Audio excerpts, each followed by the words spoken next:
Hello guys, आज हम लोग सबसे पहले मेथड ऑफ इमेजेस को डिस्कस करेंगे। इसके लिए सबसे पहले हम एक सिंपल से सिस्टम को कंसीडर करते हैं जो कि कुछ इस तरह का दिख रहा है। हमारे पास ये सिस्टम है जिसमें हमारे पास एक प्लेन है जो इनफाइनेटली हर डायरेक्शन में एक्सटेंड कर रहा है और ये ग्राउंडेड प्लेन है। दैट मीन्स इस पे पोटेंशियल जो है वो ज़ीरो होगा। इसके अलावा हमें दिया रखा है कि इससे d दूरी ऊपर परपेंडिकुलरली हमारे पास एक चार्ज q लोकेटेड है। इन दैट कंडीशन हमें कैलकुलेट करना है किसी आर्बिट्री पोजीशन पे हमारा पोटेंशियल कितना होगा। अगर हम ध्यान देंगे तो इसे डायरेक्टली कैलकुलेट करना काफ़ी डिफिकल्ट है। हमें इसके लिए ये कुछ बातों को ऑब्जर्व करना पड़ेगा कि इस प्लस क्यू के कारण से हमारे प्लेट पर एक माइनस क्यू चार्ज इतना डिस्ट्रीब्यूट होगा जिसका एक बहुत ही कॉम्प्लिकेटेड डिस्ट्रीब्यूशन होगा जो यूनिफॉर्म भी नहीं होगा। उसके बाद उसके थ्रू हमें जो चार्ज डेंसिटी का फंक्शन मिलेगा उसके थ्रू फिर हमें पोटेंशियल को कैलकुलेट करना होगा। ये मेथड काफ़ी कॉम्प्लिकेटेड है और इसे कर पाना बहुत ज़्यादा डिफिकल्ट है। पर अगर हम लोग पोटेंशियल और चार्ज डेंसिटी का रिलेशन याद करें देन हमें याद है कि उनके बीच में पॉइसन्स इक्वेशन करके एक रिलेशन होता है जो कि एक सेकेंड ऑर्डर डिफरेंशियल होता है जिसकी मदद से दोनों के बीच में हमें एक रिलेशन डिफाइंड होता है। अगर हम लोग यूनिकनेस थ्योरम को याद करें तो हम एक और बात याद करेंगे कि हम लोग ने देखा था कि यूनिकनेस थ्योरम ये कहता है कि किसी भी बाउंड्री कंडीशंस के साथ जो पोटेंशियल की हमें दे रखी हुई है किसी भी वॉल्यूम के लिए, इन दैट कंडीशन उसके अंदर में जो पोटेंशियल है वो यूनिकली डिटरमाइंड होता है। और इस टेक्निक से हम लोग ने ये बात ऑब्जर्व किया था कि अगर हम किसी तरह से गेस वर्क के थ्रू अगर एक सॉल्यूशन को प्रोड्यूस कर देते हैं जो कि उस सारे बाउंड्री कंडीशन को सेटिस्फाई कर रहा हो, इन दैट कंडीशन में कोई दूसरा सॉल्यूशन प्रेजेंट करने की कोई ज़रूरत ही नहीं पड़ेगी, उसका केयर करने का ज़रूरत ही नहीं पड़ेगा, बिकॉज वो उसका एकमात्र यूनिक सॉल्यूशन होगा। दैट इज़ वाई अगर हम लोग अप्रोप्रिएट गेस लगा सके देन वो हमारे लिए अलाउड है। हम लोग इस क्वेश्चन के लिए इसी ट्रिक का यूज़ करेंगे। तो हमें किसी तरह से गेस करना होगा कि ऐसा पोटेंशियल को फंक्शन को हम लोग डिस्कवर कर ले या गेस कर ले जिसमें एग्जैक्टली इन बाउंड्री कंडीशंस को वो सेटिस्फाई कर दे। अगर हम यहाँ बाउंड्री कंडीशंस को ऑब्जर्व करेंगे तो हमारे पास यहाँ दो बाउंड्री कंडीशंस है। पहला ये कि हमारे पास जो प्लेन पे पोटेंशियल है प्लेन के किसी भी पॉइंट पे वो ज़ीरो है। इसके अलावा हम लोग इनफाइनाइट पे कोई भी पोटेंशियल कंसिडर करेंगे वो देन वो ज़ीरो हो जाएगा बिकॉज इनफाइनाइट डिस्टेंस हो जाएगा उसका किसी भी चार्ज से। अगर हम ध्यान से ऑब्जर्व करेंगे तो ये कंप्लीटली मिलके हमारे पूरे सिस्टम को इंक्लोज कर दे रहे हैं। हमारा एक प्लेन होगा और बाकी का जितना भी वॉल्यूम है जो कि दूसरे साइड पे है उसके लिए हमारे पास इनफाइनाइट पे एक हम लोग इमेजिनरी सरफेस को कंसीडर कर सकते हैं जो कि इस पूरे सिस्टम को इंक्लोज कर रहा है। और उस पूरे ही सिस्टम पे हमारे पास जो है जिसका बाउंड्री है उस पर हमारे पास पोटेंशियल जीरो है जो basically V infinity equal to zero और V plane equal to zero के लिए कोरिस्पॉन्ड कर रहा है। अब हमें गेस करना है कि ये पोटेंशियल फंक्शन कैसा दिख रहा होगा। अगर हम इस सिस्टम को देखें और कुछ सिमिलैरिटीज़ को नोटिस करें अपने प्रीवियसली जितने हम लोगों ने सिस्टम को कंसीडर किया है उससे, तो हम एक डाइपोल कंसीडर कर सकते हैं और हम ये बात ऑब्जर्व करेंगे कि उससे इसमें पोटेंशियल को लेके कुछ सिमिलैरिटीज़ हैं। हम लोगों ने ऑब्जर्व किया था कि अगर हमारे पास एक डाइपोल होता है यानी प्लस क्यू और माइनस क्यू चार्ज होता है जो कि एक पर्टिकुलर दूरी पर होते हैं, देन इन दोनों को ही ज्वाइन करने वाले लाइन के एग्जैक्ट मिड पॉइंट पे जो परपेंडिकुलर पॉइंट होता है किसी भी एंगल पे घुमाने के बाद, इन दैट कंडीशन उस जगह पे हमेशा पोटेंशियल जीरो होता है। अगर हम ध्यान से इस बात को ऑब्जर्व करेंगे तो देखेंगे कि ये जो जितने भी पॉइंट्स हैं वो एक्चुअल में एक प्लेन फॉर्म कर रहे होंगे जो कि जीरो पोटेंशियल पे है। अगर हम लोग इस सिस्टम के इस प्लेन के ऊपर वाला साइड प्लस क्यू वाला साइड जितना भी है उसको नोटिस करेंगे देन हम ये बात ऑब्जर्व करेंगे कि इसके पास एग्जैक्टली वही बाउंड्री कंडीशंस हैं जो हमारे पास इस सिस्टम में है। यहाँ पे भी हमारे पास इस प्लेन पे पोटेंशियल जीरो है और इसके अलावा जो कंप्लीट बाहर जो साइड का वॉल्यूम है उसका जो सरफेस है दूसरा साइड का सरफेस वो इन्फिनिटी पे है और उस पर भी पोटेंशियल हमारे पास जीरो होगा बिकॉज ऑब्वियसली उससे इस पे हमारे पास इन्फाइनाइट दूरी आ चुकी होगी। इन दैट कंडीशन हम ये बात ऑब्जर्व करेंगे कि हमारे पास एग्जैक्टली सेम बाउंड्री कंडीशंस है और उसको सेटिस्फाई करने के लिए हमें पता है कि इस कंडीशन में पोटेंशियल कैसे किसी पॉइंट पे कैलकुलेट करें। इसका मतलब है कि इस साइड पे इस प्लेन के इस साइड पे जितने भी पॉइंट्स हैं उस पे जो हमारे पास पोटेंशियल फंक्शंस है वो इस बाउंड्री कंडीशन को सेटिस्फाई कर रहा है और सेम बाउंड्री कंडीशंस यहाँ पे भी है। और हम जानते हैं कि एक बाउंड्री कंडीशन को सेटिस्फाई करने वाला हमारे पास एक ही सॉल्यूशन एग्जिस्ट करता है। इसका मतलब है यहाँ पर जो हमारे पास सॉल्यूशन होगा पोटेंशियल का जो भी पोटेंशियल फंक्शन होगा वो एग्जैक्टली यहाँ पे भी सेम होगा बिकॉज इनका बाउंड्री कंडीशन सेम है। इसका मतलब है कि यहाँ पर हम एक पॉइंट चूज कर लेते हैं x, y, z। यहाँ पे जो पोटेंशियल होगा, और सिमिलरली यहाँ पे भी अगर same corresponding point x, y, z होगा और पोटेंशियल होगा, अगर दोनों में ही सारा ढंग से चार्जेस, जो प्लेन और हमारा ये चार्ज है वो एक्जैक्टली कोऑर्डिनेट सिस्टम में सेम दोनों में ही लोकेटेड है, इन दैट कंडीशन पोटेंशियल दोनों ही जगह पे एक्जैक्टली इक्वल होगा। सो इसकी मदद से हम लोग यहाँ पर ये जो पोटेंशियल हमें चाहिए उसे लिख सकते हैं कुछ इस तरह से, इस सिस्टम की मदद से, जो कि जिसका एक्सप्रेशन कुछ इस तरह का दिखेगा। इसके लिए हम लोग कोऑर्डिनेट सिस्टम क्या यूज करेंगे, तो इसके लिए हम लोग इस पॉइंट को ओरिजिन कह देंगे, ये इस वाले एक्सिस को हम लोग अपना z एक्सिस कह देंगे,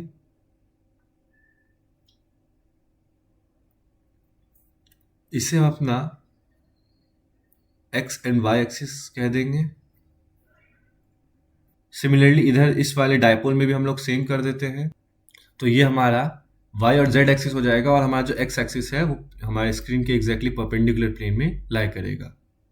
अब यहाँ पर इन दोनों पॉइंट चार्ज के कारण से पोटेंशियल लिखना हम लोग को लिए काफ़ी आसान है। हम लोग सिंपली प्रिंसिपल ऑफ सुपरपोजिशन का यूज़ कर सकते हैं, दोनों ही डिस्टेंसेस को कैलकुलेट कर सकते हैं, और हमारा पोटेंशियल कुछ इस तरह का आ जाएगा, जो कि एग्जैक्टली सेम इस वाले कंडीशन में भी होगा। सो हमारा पोटेंशियल बेसिकली कुछ इस तरह का दिखेगा।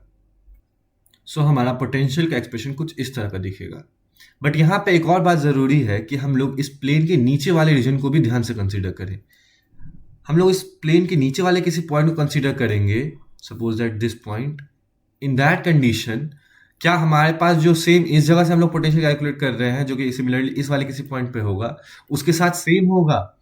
तो अगर हम ध्यान से ऑब्जर्व करेंगे तो एक्चुअल में ऐसा नहीं होगा। इसके पीछे क्या काउज है? तो इसके पीछे काउज ये है कि अगर हम ध्यान से ऑब्जर्व करेंगे देन इस पॉइंट को कि हम लोग कंसिडर कर सकते हैं कि इस प्लेन के नीचे वाला जितना भी वॉल्यूम है उसके अंदर का एक पॉइंट है, और इसके सर्फेसेस को अगर आप ध्यान से देखेंगे, इस वॉल्यूम का जो बाउंड्री है, तो हम ये बात ऑब्जर्व करेंगे कि इसके हर एक जगह पे पोटेंशियल जीरो है, लेकिन साथ ही साथ इसके अंदर में कोई चार्ज भी नहीं है। सो ये हमारे पास ये लैप्लासियन इक्वेशन में कन्वर्ट हो जाएगा, that Laplacian of the potential equals to zero. और हम जानते हैं इसका सिर्फ एक ही सॉल्यूशन एग्जिस्ट कर सकता है कि पोटेंशियल हर जगह जीरो हो। इसका मतलब है नीचे के रीजन में हर जगह पे पोटेंशियल एग्जैक्टली जीरो होगा। ऐसा इसलिए भी हुआ बिकॉज अगर हम नीचे वाले सिस्टम को ध्यान से देखेंगे देन हम उसको इस नीचे वाले पोर्शन, इस वाले डायपोल के सिस्टम में एग्जैक्टली इन दोनों को एक नहीं मान सकते, बिकॉज इसके अंदर में हमारे पास कोई माइनस क्यू चार्ज है ही नहीं, जैसा हमारे पास यहाँ पे चार्ज है।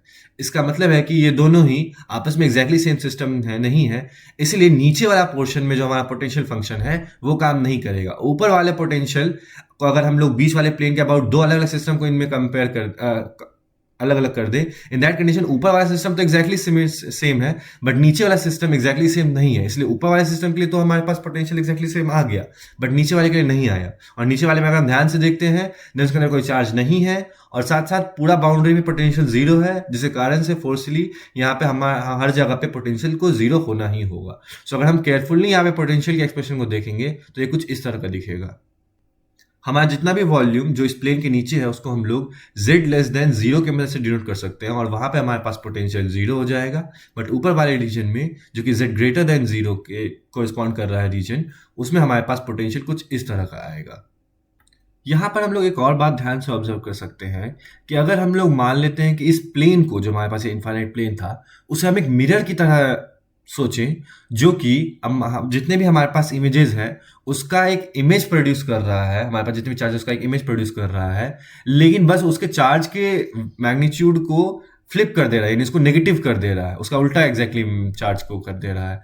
इन दैट कंडीशन हमारा जो सिस्टम है उसके हम लोग दोनों ही साइड्स पे ध्यान से पोटेंशियल अगर कैलकुलेट करें, एग्जैक्टली कौन सा हमारे डायपोल के साथ मैच कर रहा है नहीं कर रहा है, इसको ध्यान में रखते हुए देन हम लोग ये कह सकते हैं कि ये जो हमारा है वो एग्जैक्टली सेम पोटेंशियल दे रहा है। इसी टेक्निक को हम लोग मेथड ऑफ इमेज के नाम से जानते हैं। इन जनरल हमारा जो मेथड ऑफ इमेजेस है वो ये कहता है कि मान लीजिए हमारे पास कोई इनफाइनाइट प्लेन है और इसके दोनों ही साइड्स पे हमारे पास कुछ point charges Q1, Q2, Q3, Q4 किसी आर्बिट्री पोजीशन पे लोकेटेड है। इन दैट कंडीशन हम लोग क्या करेंगे, इस प्लेन को एज ए मिरर के जैसे सोचेंगे और इसके अबाउट इन सभी पॉइंट चार्जेस का रिफ्लेक्शन करेंगे, और ऑपोजिट साइड में किसी भी चार्ज Q का जो रिफ्लेक्शन होगा उस वाले पॉइंट पे -Q चार्ज को रखेंगे। इन दैट कंडीशन हमारा जो पोटेंशियल है उसे कैलकुलेट करने के लिए किसी भी रीजन में हम लोग एक पर्टिकुलर रीजन में उस जगह पे जितने भी रियल चार्जेस हैं, जितने भी इमेज चार्जेस हैं वो नहीं, उन रियल चार्जेस को कंसीडर करेंगे और उनके जो नेगेटिव वाले चार्जेस ऑपोजिट साइड है उस डाइपोल वाले सिस्टम के कारण से नेट पोटेंशियल कैलकुलेट कर लेंगे। इसी तरह से दूसरे वाले साइड पे भी हम कर सकते हैं, उसमें जितने भी एक्चुअल चार्जेस हैं और उनके जितने भी इमेज चार्जेस हैं उनके थ्रू जो हमारे पास पोटेंशियल है उसको हम उस रीजन में कैलकुलेट करेंगे। याद रखना है कि जब भी हम लोग यहाँ पे कोई भी पोटेंशियल कैलकुलेशन करेंगे, इन दैट कंडीशन किसी भी रीजन जिसमें भी हम कैलकुलेट कर रहे हैं उसमें मौजूद जो इमेज चार्जेस है हम लोग उसको कभी भी यूज नहीं करेंगे, वो सिर्फ और सिर्फ दूसरे साइड में जो एक्चुअल चार्जेस है उनके पोटेंशियल को कैलकुलेट करने के लिए यहाँ पे रखे गए हैं। सो इसे हम कुछ इस तरह से लिख सकते हैं, method of images for point charges. अब हम लोग एक और इंटरेस्टिंग केस को भी कंसीडर करते हैं जो कि कुछ इस तरह है। मान लेते हैं इस बार हमारे पास दो इस तरह से सेमी इनफाइनाइट प्लेन्स हैं जो कि ग्राउंडेड है, इसका मतलब पोटेंशियल पे जीरो होगा और यहाँ पर हम कोई कोऑर्डिनेट a, b इस पॉइंट को ओरिजिन सपोज करके हम लोग यहाँ पे जो पोटेंशियल है उसको हम यहाँ पे जो हमारा चार्ज है वो +q चार्ज है। इन दैट कंडीशन अब हम लोग यहाँ पे मेथड ऑफ इमेजेस को कैसे इंप्लीमेंट करेंगे? अगर हम ध्यान से देखेंगे तो दोनों ही सेमी इनफाइनाइट प्लेन्स पे पोटेंशियल को जीरो करने के लिए हमें दोनों ही साइड्स पर इमेजेस का मतलब इमेजेस करने होंगे, इसका रिफ्लेक्शन लेना होगा +q का। इस तरह से हम लोग दोनों ही प्लेट्स पर इंडिविजुअली तो हम लोग पोटेंशियल जीरो कर दे रहे हैं, मतलब हमें इस बात को भी कंसीडर करना होगा कि इस सिस्टम के कारण से यहाँ पे तो पोटेंशियल जीरो हो जा रहा है बट इस सिस्टम के कारण से यहाँ पे पोटेंशियल जीरो नहीं हो रहा है। इन दैट कंडीशन इस सिस्टम के लिए हमें यहाँ पे पोटेंशियल को इस चार्ज के कारण से यहाँ पे जो पोटेंशियल है उसे जीरो करने के लिए हमें एक और +q चार्ज यहाँ पे इंट्रोड्यूस करना होगा। ऐसा ही सिमिलरली अगर हम लोग इस सिस्टम को कंसीडर करें देन इसके कारण से इस प्लेट पे पोटेंशियल तो जीरो हो जा रहा है बट देन इस वाले -q के कारण से यहाँ पे फिर से पोटेंशियल जीरो नहीं हो पा रहा है और उसे भी करने के लिए हम लोग फिर से इस वाले के सिमिलरली यहाँ पे डाइपोल सिस्टम रिड्यूस करेंगे। सो इस कारण से हम लोग ध्यान से देखेंगे तो हमें यहाँ पर बिल्कुल अपने ऑप्टिक्स में जिस तरह से रिफ्लेक्शन करना होता है कि इमेजेस के का भी इमेजेस बनता है, इन दैट कंडीशन यहाँ पर हम लोग यहाँ पर इसे इस इमेज का इमेज कंसिडर कर सकते हैं एज अगर हम लोग इन दोनों ही प्लेन्स को एक्सटेंडेड कुछ इस फॉर्म में कंसीडर करें और तब इसमें जो इमेजेस बन रहे हैं उनका भी हमें यहाँ पे एक इमेज कंसीडर करना पड़ेगा।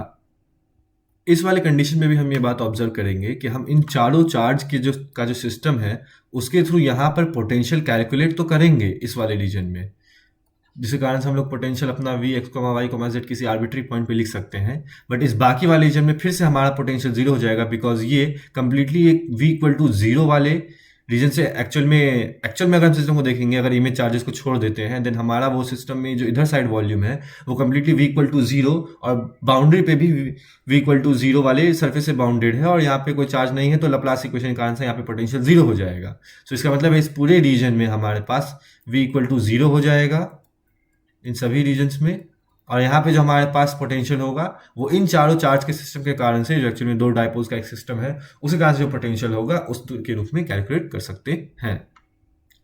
अगर आप अपने ओरिजिनल सिस्टम जिसको हम लोग स्टार्टिंग से सॉल्व कर रहे थे उसे ध्यान से देखेंगे देन हमें चूंकि पोटेंशियल मिल चुका है इस रीजन में तो हम दो और चीज़ों को भी कैलकुलेट कर सकते हैं। वो क्या है? सबसे पहले हम इसके इस रीजन में जो इलेक्ट्रिक फील्ड होगा उसे भी कैलकुलेट कर सकते हैं और दूसरी बात इसकी मदद से हम लोग जो सरफेस चार्ज डेंसिटी यहाँ पे हमारे पास इंड्यूस हो रहा है इस इनफाइनाइट प्लेन में, जिसे कैलकुलेट करना पिछले वाले मेथड में काफ़ी डिफिकल्ट हो जा रहा था, हमें कुछ अप्रोच ही नहीं मिल रही थी, उसे कैलकुलेट करना काफ़ी आसान है। उसके लिए हम लोग जानते हैं कि क्या हमारे पास रिलेशंस हैं।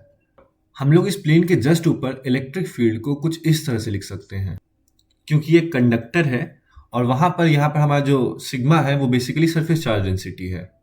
अब हम लोग यहाँ पर इलेक्ट्रिक फील्ड को पोटेंशियल के नेगेटिव के ग्रेडियंट के नेगेटिव के फॉर्म में रिप्लेस कर सकते हैं। यहाँ पे हमारे पास प्लेन के जो एग्जैक्टली परपेंडिकुलर वाला सरफेस है, परपेंडिकुलर वाला जो वेक्टर है हमारे ऊपर वाले रीजन में, वो हमारा के वेक्टर हो जाएगा। सरफेस के जस्ट ऊपर जो है, चूंकि हमारा इलेक्ट्रिक फील्ड डायरेक्टली ऊपर की ओर पॉइंट कर रहा है और वो लगभग कांस्टेंट होगा, इन दैट कंडीशन हम लोग ऐसा कह सकते हैं कि पोटेंशियल को के ग्रेडियंट को हम लोग डायरेक्टली जो है वो उसके z एक्सिस के में जो डेरिवेटिव है उसके रूप में रिप्रेजेंट कर सकते हैं, पार्शियल डेरिवेटिव के रूप में।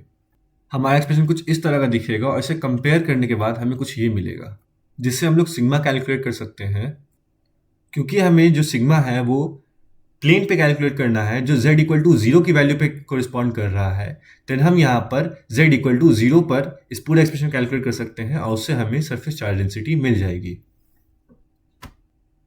अगर हमने पोटेंशियल को एक्सप्रेशन को देखेंगे जो कि हम लोग ने कैलकुलेट किया था, तो वो कुछ इस तरह का दिख रहा था।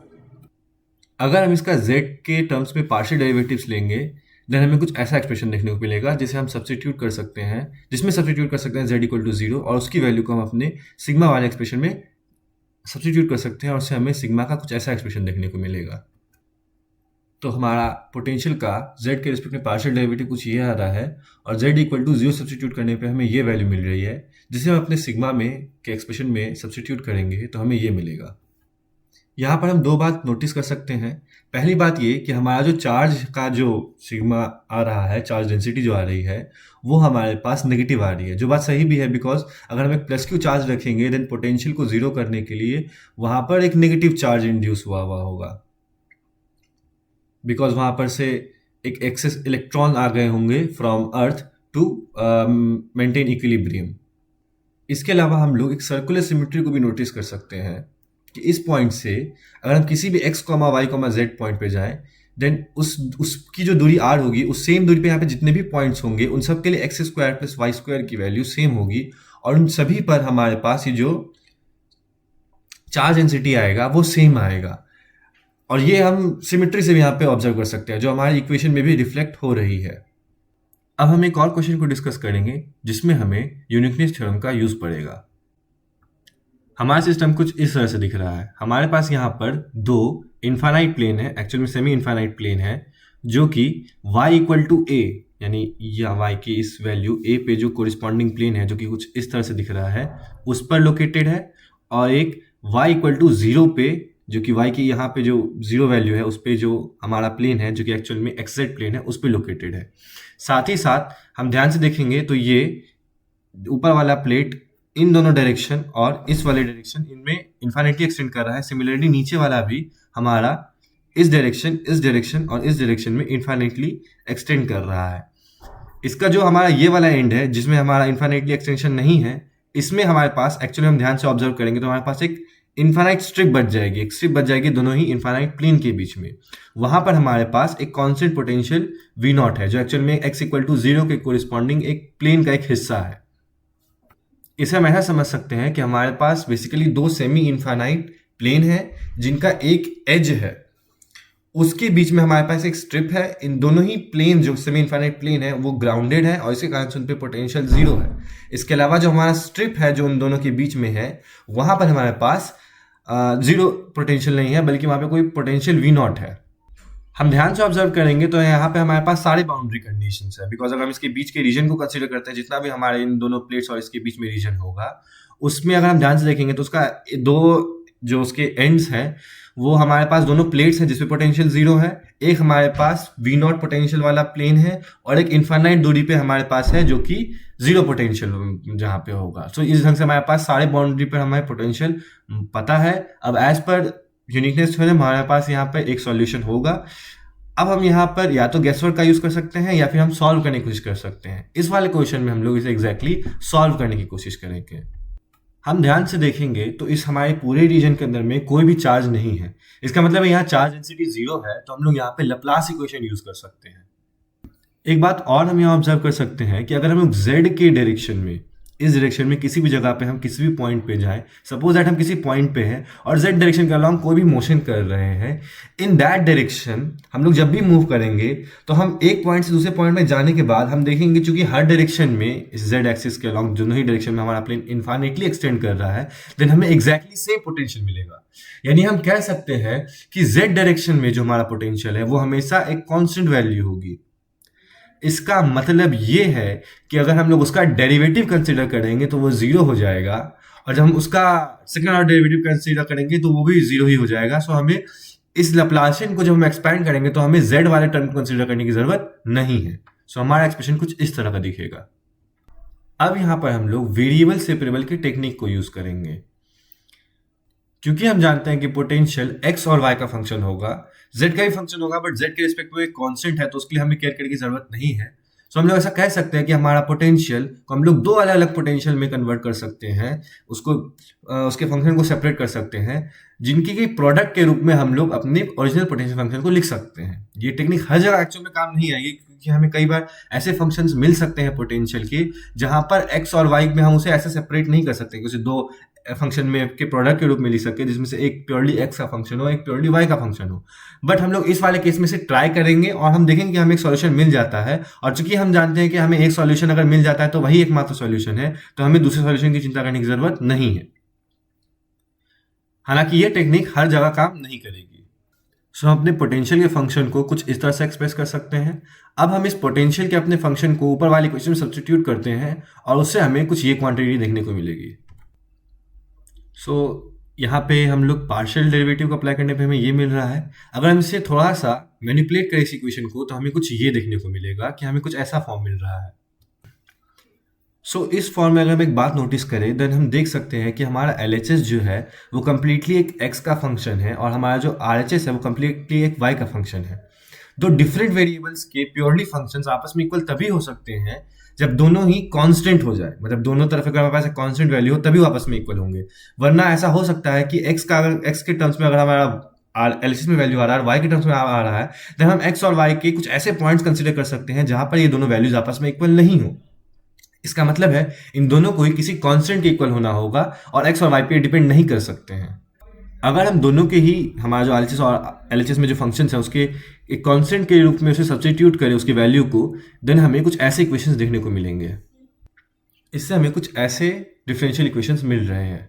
अगर हम ध्यान से देखें तो ये हमारे जो डिफरेंशियल इक्वेशंस है इसका सॉल्यूशन हमारे कांस्टेंट के साइन पे डिपेंड करता है। अगर हमारा कांस्टेंट पॉजिटिव है या नेगेटिव है, जो हमारा यहाँ पे इस वाली इक्वेशन के लिए माइनस ए और इस वाली इक्वेशन के लिए ए है, उसके हिसाब से हमारा सॉल्यूशन या तो ट्रिग्नोमेट्रिक होता है या तो एक्सपोनेंशियल होता है। अब ऐसे में ये वाला हमें देख के लग रहा है कि इक्वेशन में कि भले ही ये हमें सिंपल हार्मोनिक मोशन देगा और ये वाला एक्सपोनेंशियल देगा, बट जरूरी नहीं, हो सकता है कि वैल्यू नेगेटिव भी हो। ऐसे कंडीशन में हमारे पास दो अलग अलग केसेस बनते हैं, बट हम लोग दोनों ही केसेस को अवॉइड कर सकते हैं। हम लोग कुछ इसमें ट्रिक्स को यूज करके हम लोग अपने सिस्टम को ध्यान से देखेंगे और उस हिसाब से देखेंगे कि किसमें पॉजिटिव और किसमें कांस्टेंट के नेगेटिव होने की पॉसिबिलिटी है। अगर हम लोग x डायरेक्शन में आगे की ओर बढ़ेंगे तो हम ये बात ऑब्जर्व करेंगे कि x डायरेक्शन में आगे बढ़ने समय पे हमारे पास एक्चुअल में एक एक्सपोनेंशियल डीके होगा। पोटेंशियल स्टार्टिंग में कुछ रहेगा, उसके बाद वो घटते ही चला जाएगा, वो कभी बढ़ेगा नहीं। तो ये कुछ ना कुछ हद तक एक एक्सपोनेंशियल की तरह है। लेकिन वहीं पर अगर हम ध्यान से देखेंगे तो अगर y एक्सिस के अलॉन्ग हम जब आगे की ओर बढ़ेंगे, देन हमें ZX प्लेन से थोड़ा ऊपर उठने के बाद हमें कुछ पोटेंशियल मिलेगा। बट अगर वो पोटेंशियल जीरो से थोड़ा ज्यादा होगा ड्यू टू V0 के कारण से, बट फिर वो घटते घटते दोबारा से हमारे पास जीरो हो जाएगा जब हम लोग y इक्वल टू ए वाले प्लेन पे पहुंच जाएंगे। यहाँ पर कुछ ना कुछ एक रिपीट होने वाली प्रॉपर्टी है जो कि हमें हिंट कर रही है कि यहाँ पे हमारे पास जरूर कोई ना कोई ट्रिग्नोमेट्रिक रिलेशन होगा। इसका मतलब है कि यहाँ पे g वाले जो हमारा इक्वेशन है, g फंक्शन के जो डिफरेंशियल इक्वेशन है, उसका कांस्टेंट नेगेटिव होगा, और इसके कारण से यहाँ पर हमारे पास एक साइनसोइडल सॉल्यूशन आएगा और x के टर्म्स में हमें एक एक्सपोनेंशियल सॉल्यूशन आएगा। सो हम लोग इसे कुछ इस तरह से लिख सकते हैं, एक नए k को एक नए एक्सपोनेंशियल एक नए कांस्टेंट के रूप में रिप्लेस करके। यहाँ पे हम लोग ने k स्क्वायर का टर्म यूज किया है ताकि यहाँ पर पॉजिटिव और नेगेटिव साइन हमारे पास मेंटेन रहे। हम लोग को k के साइन से एग्जैक्ट फर्क नहीं पड़े, बिकॉज k स्क्वायर हमेशा एक पॉजिटिव क्वांटिटी होती है। चूंकि कि दोनों ही कॉन्स्टेंट्स आपस में नेगेटिव है, तो इसलिए हम लोग ने एक का k स्क्वायर लिया है तो दूसरे का माइनस k स्क्वायर लिया है। अगर हम इन दोनों को ही सॉल्व करेंगे तो इनके दोनों के ही जो जनरल सॉल्यूशन है वो कुछ इस तरह के दिखेंगे। अब इन कांस्टेंट को पता लगाने के लिए हम लोग अपने बाउंड्री कंडीशंस का यूज कर सकते हैं। हम लोग इधर fx वाले फंक्शन को ऑब्जर्व कर सकते हैं और ये वाले बाउंड्री कंडीशन का यूज कर सकते हैं कि जो इनफाइनाइट दूरी पे होगी वहां पर हमारे पास पोटेंशियल जीरो होगा। ये तभी पॉसिबल है जब हमारा fx की वैल्यू वहां पे जीरो हो जाए, क्योंकि इसी कारण से हमारा x वाला टर्म डिसाइड हो रहा है। सो हमारा limit x tends to infinity fx जो है वो जीरो होना चाहिए। ये तभी पॉसिबल है जब हमारा ये c वाला कांस्टेंट जीरो हो जाए। अगर c वाला कांस्टेंट नॉन जीरो है, इन दैट कंडीशन हमारे पास ये जो वैल्यू है वो या तो एक बहुत बड़ी पॉजिटिव या एक बहुत बड़ी नेगेटिव वैल्यू आएगी, जो हमारे पास यहाँ पे नहीं होने वाला है। इसका मतलब है कि यहाँ पर ये d वाला टर्म रहेगा और ये c वाला एक्चुअल में कांस्टेंट ही जीरो होगा, जिसका मतलब ये वाला पूरा टर्म ही रहेगा। सो यहाँ पे c इक्वल टू जीरो हो जाएगा, एंड देन हमारा जो fx है वो d into e to the power minus k x के फॉर्म का होगा। इसके अलावा जब हम लोग y इक्वल टू जीरो के वैल्यू को gy में सब्स्टिट्यूट करते हैं तो हमें कुछ ऐसा एक्सप्रेशन देखने को मिलेगा। क्योंकि वहाँ पे पोटेंशियल 0 है, सो हमें कुछ ऐसा मिलेगा। यहाँ पर साइन वाला टर्म तो 0 हो जाएगा, बट कॉस वाला कॉस के इंटू 0 यानी कॉस 0 यानी 1 हो जाएगा, तो हमें यहाँ पे b मिल रहा है। और इस इक्वेशन की मदद से b की वैल्यू 0 होगी, तो हमारे पास यहाँ पे सिर्फ साइन वाला टर्म होगा। सिंस y इक्वल टू ए पे भी पोटेंशियल 0 है, तो ga भी 0 होगा। ये तभी पॉसिबल है जब साइन का जो आर्ग्यूमेंट है वो n पाई हो जाए, ताकि साइन उसकी साइन की वैल्यू 0 हो जाए। इससे हमें k की वैल्यू मिल रही है। अब अगर हम लोग g ऑफ y और f की मदद से अपने जनरल सॉल्यूशन को लिखने की कोशिश करेंगे, जो कि इन दोनों का प्रोडक्ट था पोटेंशियल वाला, तो हमें कुछ ऐसा एक्सप्रेशन देखने को मिलेगा। तो हमारा पोटेंशियल का एक्सप्रेशन कुछ इस तरह का दिख रहा है। अगर हम ध्यान से देखेंगे तो ये हमारा एक पर्टिकुलर सॉल्यूशन है n की एक पर्टिकुलर वैल्यू के लिए। अगर हम लोग v को इन जनरल कंसीडर करेंगे, देन क्योंकि इसका लीनियर कॉम्बिनेशन कोई भी सॉल्यूशन का यहाँ पे हर एक n की वैल्यू के लिए आपस में एक सॉल्यूशन बन रहा है, देन इसका जो लीनियर कॉम्बिनेशन आपस में बनेगा वो भी इसका सॉल्यूशन होगा। सो हम लोग v को कुछ इस फॉर्म में भी लिख सकते हैं, जिसका सबसे जनरलाइज सॉल्यूशन होगा। तो ये हमारा पोटेंशियल का जनरल सॉल्यूशन हो जाएगा। यहाँ पे हर एक का कोएफिशिएंट अलग अलग, जो भी लीनियर कॉम्बिनेशन बन रहे होंगे हर एक n के लिए, जो कि जिससे कि लीनियर कॉम्बिनेशन बना हुआ है, तो यहाँ पे हो सकता है कि उन सबके कोएफिशिएंट्स अलग होंगे। इसी कारण से हम लोग ने सबके कोएफिशिएंट्स को अलग लिया है, इसलिए मैंने एक zn नाम का एक टर्म कंसिडर किया है। क्योंकि x इक्वल टू 0 वाला जो सरफेस था, उस पे हम लोग ने उसको अभी तक हम लोग ने एक जगह पे अभी यहाँ पे कंसीडर नहीं किया। हम लोग ने y equal to 0, y equal to a और x इक्वल टू इन्फिनिटी, इन सभी को कंसीडर किया, बट x इक्वल टू 0 वाले को कंसीडर नहीं किया। हम लोग उसका यहाँ पे यूज कर सकते हैं, क्योंकि हम जानते हैं वहां पर एक कांस्टेंट पोटेंशियल v0 है, देन उसे इस जगह पे हम पुट करेंगे तो हमें इस वाले इक्वेशन अपने जनरलाइज पोटेंशियल में, तो हमें कुछ ऐसा एक्सप्रेशन देखने को मिलेगा। सो हमारे v0 का एक्सप्रेशन कुछ इस तरह का दिखेगा। और अब इससे हमें zn जो हमारा कोएफिशिएंट है उसे हमें एक्सट्रैक्ट करना है। हम लोग इसके लिए एक स्पेशल इंटीग्रल को कंसीडर करेंगे, जो कि कुछ इस तरह का दिख रहा है। हम लोग इस स्पेशल इंटीग्रल को ध्यान से देखेंगे। अगर हम लोग v0 के ऊपर वाले एक्सप्रेशन को इसमें सब्स्टिट्यूट करें तो हमें ये एक्सप्रेशन देखने को मिलेगा। अब हम दोनों ही साइड्स पे कई सारे सिंप्लीफिकेशंस को नोटिस कर सकते हैं। फॉर एग्जांपल, LHS में हमारा v0 एक कांस्टेंट है जो बाहर आ जाएगा। RHS में देखेंगे तो हम देखेंगे कि यहाँ पे हम एक सम को बेसिकली एक दूसरी क्वांटिटी से मल्टीप्लाई कर रहे हैं और फिर उसका एक इंटीग्रल ले रहे हैं। बट यहाँ पर हम लोग एक सम को किसी चीज़ से मल्टीप्लाई कर रहे हैं, देन बाय डिस्ट्रीब्यूटिव लॉ हम उसके हर एक टर्म को से मल्टीप्लाई कर सकते हैं और फिर सम ले सकते हैं। एक और बात यहाँ पर ये कि इस कंडीशन में हम लोग सिर्फ इस कंडीशन में, और भी ऐसे कुछ कंडीशन होते हैं, कुछ पर्टिकुलर मैथमेटिकल कंडीशन, जिसमें हम लोग इंटीग्रल और सम के ऑर्डर को इंटरचेंज कर सकते हैं। यानी कि एक सम के इंटीग्रल को इंटीग्रल का सम भी कह सकते हैं। सो हम लोग यहाँ पर यही करेंगे। हम लोग यहाँ पे सम के साइन और इंटीग्रल साइन को आपस में एक्सचेंज कर देंगे और जो एक्सप्रेशन उसे पहले इंटीग्रेट करेंगे और फिर उसका सम कंसीडर करेंगे। क्योंकि zn हर एक इंटीग्रल के लिए एक कांस्टेंट वैल्यू है तो वो बाहर आ जाएगी। एक और बात, यहाँ पे n डैश जरूरी नहीं है कि हमेशा n के बराबर होगा, ये कोई भी एक अदर नेचुरल नंबर है। LHS वाला इंटीग्रल काफी इजी है। अगर हम लोग RHS में मौजूद इंटीग्रल है जो उसे अगर हम ध्यान से देखेंगे तो हम एक बात ऑब्जर्व करेंगे कि ये एक्चुअल में दो साइन का प्रोडक्ट है और इस पे हम लोग अपना साइन का प्रोडक्ट लॉ अप्लाई कर सकते हैं। उसके कारण से यहाँ पर दो कोसाइन टर्म्स आएंगे। यहाँ पर हम एक बात नोटिस करेंगे कि जब n डैश और n आपस में इक्वल होगा, देन इन दोनों के डिफरेंस वाला जो एक टर्म होगा उसमें cos 0 जनरेट होगा। वहां पर से हमें एक 1 टर्म मिलेगा और अदरवाइज हर एक केस में यहाँ पर जो भी वैल्यूज मिलेंगी वो हमेशा n डैश माइनस n और एक n डैश प्लस n वाला टर्म कोसाइन में मिलेगा अंदर में।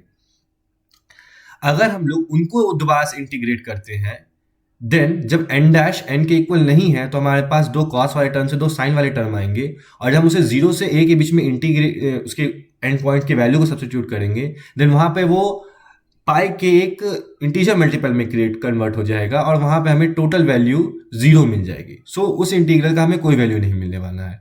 लेकिन जब हम इस खास बात को नोटिस करेंगे, जब n और n डैश की वैल्यू इक्वल होगी, देन एक में n और n डैश दोनों घट के आपस में 0 हो जाएगा और वो पूरा टर्म cos 0 में कन्वर्ट हो जाएगा, जिसके कारण से कि हमें एक 1 की वैल्यू मिलेगी। और जब हम उसका इंटीग्रल लेंगे, देन वहां पर हमें एक x का एक y का एक्चुअल में टर्म मिलेगा और जब हम उसे इंटीग्रेट करेंगे 0 से a तक में, और चूंकि वहां पे यहाँ पे जब हम लोग ने प्रोडक्ट रूल का यूज किया था तो एक हाफ भी आया था, इसके कारण से हमें उसकी वैल्यू a/2 एक्चुअल में मिल जाएगी।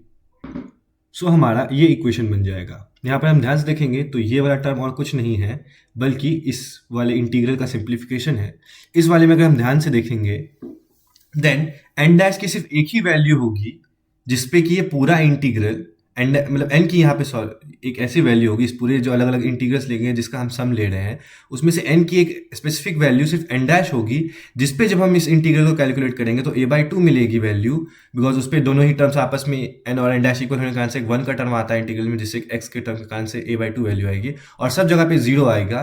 तो उसको जब हम सम करेंगे तो वो एन डैश टर्म के लिए हम लोग ये बात लिख सकते हैं कि जेड एन डैश वाला टर्म के अलावा और सब जितने भी टर्म्स होंगे उसके साथ 0 मल्टीप्लाई हो रहा है और इस वाले टर्म के साथ a/2 मल्टीप्लाई हो रहा है, उसका सम लेंगे तो सिर्फ हमें Z n dash into a/2 मिलेगा। इसमें से अगर हम लोग a कैंसिल कर देते हैं तो हमें जेड एन डैश के लिए एक स्पेसिफिक वैल्यू मिल जाएगी। इस इक्वेशन को हम ध्यान से ऑब्जर्व करेंगे देन जब भी एन डैश की वैल्यू कोई इवन वैल्यू होगी, इवन इंटीजर होगा, इन दैट कंडीशन हमारा जो कॉस एन डैश पाई है उसकी वैल्यू एग्जैक्टली 1 हो जाएगी। इन दैट कंडीशन 1 - 1 0 हो जाएगा और जेड एन डैश की वैल्यू हमेशा 0 हो जाएगी जब भी एन डैश इवन है। बट जब भी एन डैश हमारा एक ऑड इंटीजर होगा in that condition cos n dash pi जो है वो -1 हो जाएगा और हमें ऊपर में एक 2 का टर्म मिल जाएगा। सो हम लोग ऐसा कह सकते हैं कि जेड एन डैश के लिए हम लोग ये एक्सप्रेशन लिख सकते हैं। अगर हम ध्यान देंगे तो हमें एक्चुअल में सारे कोएफिशिएंट्स मिल चुके हैं। यहाँ पर सिर्फ वेरिएबल का नेम एन डैश है, वरना उसके जगह पर हम एन कर दे देन हमारा यहाँ पे नीचे वाला ये एक्सप्रेशन एन में कन्वर्ट हो जाएगा एन डैश, और फिर हमें एक्चुअल में सारा सेम ही एग्जैक्टली मिल जाएगा। तो एक्चुअल में हम लोग ने अपने सारे कोएफिशिएंट्स को कैलकुलेट कर लिया जो हमें यहाँ पर अपने पोटेंशियल के एक्सप्रेशन में चाहिए था। अगर हमें सब्स्टिट्यूट करते हैं तो हमें ये एक्सप्रेशन मिलता है पोटेंशियल का। इसमें से 4 v0/π एक कॉन्स्टेंट है, उसे हम बाहर निकाल सकते हैं और उससे हमें पोटेंशियल का ये वैल्यू मिलेगा। एक और बात, ये सिर्फ कोएफिशिएंट जो है वो हम लोग को सिर्फ और सिर्फ ऑड टर्म्स के लिए कैलकुलेट करने की जरूरत है, बिकॉज इवन वाले टर्म्स एक्चुअल में 0 हो गए। सो हम लोग यहाँ पे n जो है वो सिर्फ और सिर्फ ऑड वाले टर्म्स लेंगे। सो हमारे पोटेंशियल का फाइनल एक्सप्रेशन कुछ इस तरह का दिखेगा। सो ये हमारा पोटेंशियल का फाइनल एक्सप्रेशन है और इसकी मदद से हम कह सकते हैं कि ये चूंकि हमारे सारे बाउंड्री कंडीशन सेटिस्फाई कर रहा है, अगर हम सारे बाउंड्री कंडीशन में इसको सब्स्टिट्यूट करके देखेंगे तो हमें देखने को मिलेगा कि ये सारे बाउंड्री कंडीशन को सेटिस्फाई कर रहा है। इसका मतलब है कि यही हमारा एकमात्र हमारा सॉल्यूशन इसका होगा। सो यहाँ पे हम लोग ने यूनिकनेस थ्योरम के थ्रू गेस करने के बदले में डायरेक्टली पूरे तरह से सॉल्यूशन को हम लोग ने एग्जैक्टली फाइंड करने की कोशिश की है, डिफरेंशियल इक्वेशन को हम लोग ने सॉल्व करके। आज हम लोग ने यूनिकनेस थ्योरम के एप्लीकेशंस यानी मेथड ऑफ इमेजेस को देखा कि किस तरह से हमें उसमें क्या क्या चीज़ों का केयर करने की ज़रूरत है। इसके अलावा हम लोग ने इनफाइनाइट प्लेन पर जो चार्ज इंड्यूस होता है जो कि ग्राउंडेड प्लेन है उसको भी कैलकुलेट किया, और साथ ही साथ हम लोग ने एक क्वेश्चन को सॉल्व किया जिसमें हम लोग ने एग्जैक्टली उस डिफरेंशियल इक्वेशन को सॉल्व किया और उसकी वजह से अपने एक्सप्रेशन को कैलकुलेट किया। आई होप आपको ये एक्सप्लेनेशन अच्छा लगा होगा। Thank you.